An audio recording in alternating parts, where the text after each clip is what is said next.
This is Melissa Moore coming to you with an important public service announcement regarding avian influenza, strain H5N1, better known as the bird flu.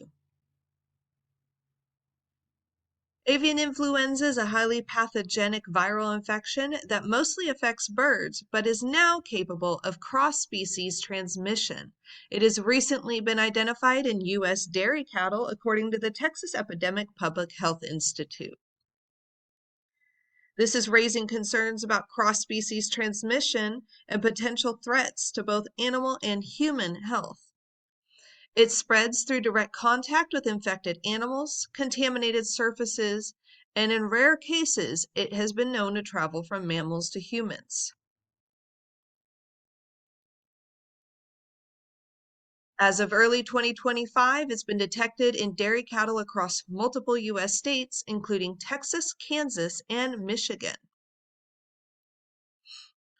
Texas Epidemic Public Health Institute says that the first case linked to dairy cattle exposure was reported in Texas in April 2024. That case did have mild symptoms, mostly eye inflammation, after working closely with infected cattle. As of right now, the CDC does not report any human-to-human transmission. Signs and symptoms are typically mild, including conjunctivitis, eye redness, cough, sore throat, and body aches, but severe cases can include pneumonia and respiratory distress. The incubation period is 2 to 8 days post-exposure. To prevent bird flu, avoid direct contact with sick or dead birds and livestock.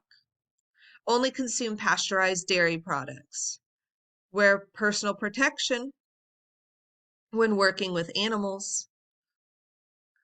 Farmers and veterinarians should follow strict biosecurity protocols that is listed on the USDA website. As of right now, there are no international travel restrictions. Public health agencies do advise to avoid infected farms.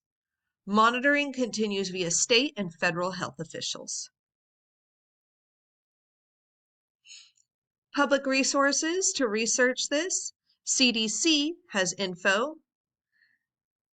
Texas Epidemic Public Health Institute has local info for Texas, and the USDA offers livestock guidance.